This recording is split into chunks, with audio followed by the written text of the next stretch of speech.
أعوذ بالله من الشيطان الرجيم. بسم الله الرحمن الرحيم.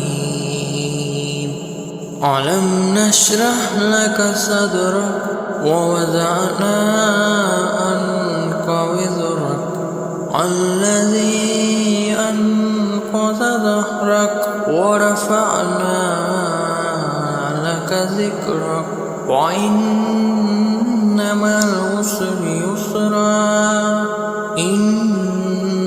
العسر يسرا وإذا فرغت فانصب وإلى ربك فارغب.